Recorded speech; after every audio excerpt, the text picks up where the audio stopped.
해임관 의원이 그거에 가결이 됐는데 좀 말씀 한마디.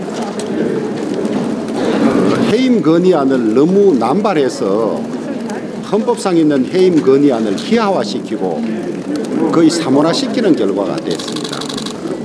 불과 정권 출범 7개월 만에 박진 외교부 장관, 이상민 행안부 장관 이렇게 해임 건의안을 남발하니까 정말 잘못된 거죠.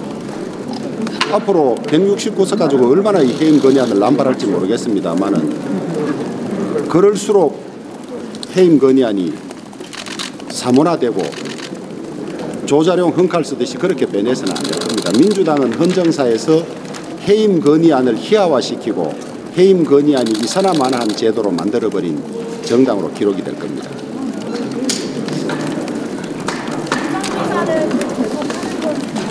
국정조사위원들이 오늘 의총에서 사퇴하겠다는 뜻을 밝혀왔습니다.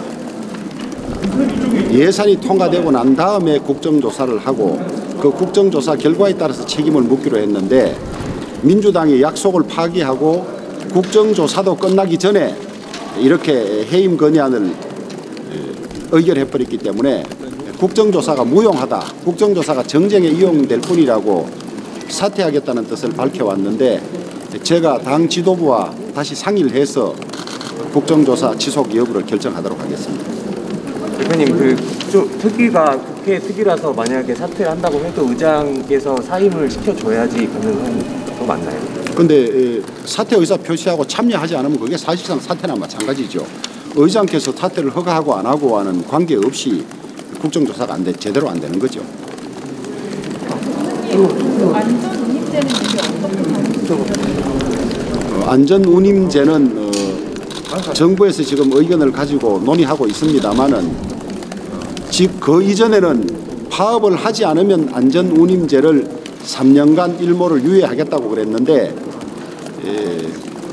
화물노조가 지키지 않고 파기를 했습니다. 그런데 이 안전운임제를 들여다보았더니 이것 때문에 안전이 더 늘어난 것도 없고 사실상 화물노조 이속만 키워주는 거더라. 심지어 안전운임 속에 민노총 가입 비용까지 거기에 다 안전운임에 포함했더라. 이래서 정부가 일단 효과를 재검토하고 있는 걸로 알고 있습니다. 정부의 검토가 나오면 당과 정책 협의를 통해서 당의 입장을 정하도록 하겠습니다. 예산 관련해서는 오늘도 계속 협의를 이어나가실 예정입니다. 예, 그렇습니다. 쟁점을 좁히려는 노력은 계속하겠습니다만은 어제부로 의견 차이가 너무 크고 그다음에 접근할 만큼 접근했기 때문에 이제는 결단이 필요하지 협의로서 좁혀지기는 쉽지 않은 그런 상황으로 파악을 하고 있습니다. 대표님, 오늘 이재명 대표가 서민 예산 늘리는 게 불가능해서 서민 감세안을 최대한 많이 만들겠다고 했는데 이에 대해서 어떻게 생각하시는지. 늘 그렇게 이야기하지요. 감세라고 이야기하면서도 정작 법인세는 낮춰주지 않고 법인세 최고 구간이 어떻게 초부자에 대한 이 감세입니까?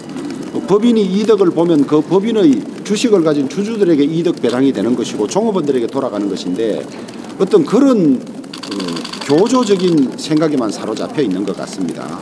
그리고 주로 이재명 대표가 이야기하는 지역화폐 같은 경우는 2021년 자신들이 집권하고 있을 때 국책연구소에서 효과가 없는 걸로 나와 있습니다.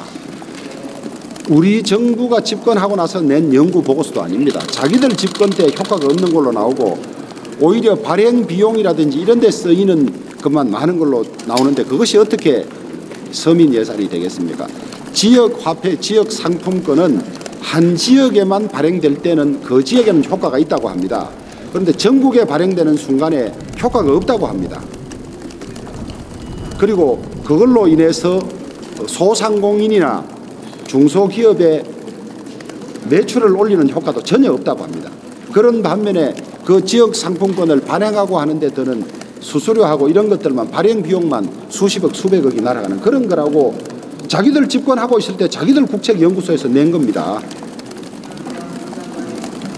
어제 이태원 유가족 협의회가 출범하고 이상민 장관에 대한 좀 파면을 강하게 좀 요구를 했는데요. 여기에 대해서 조금 네, 저희들도 이제 이태원 유가족 대표들과 저희들 자리를 가질 예정입니다.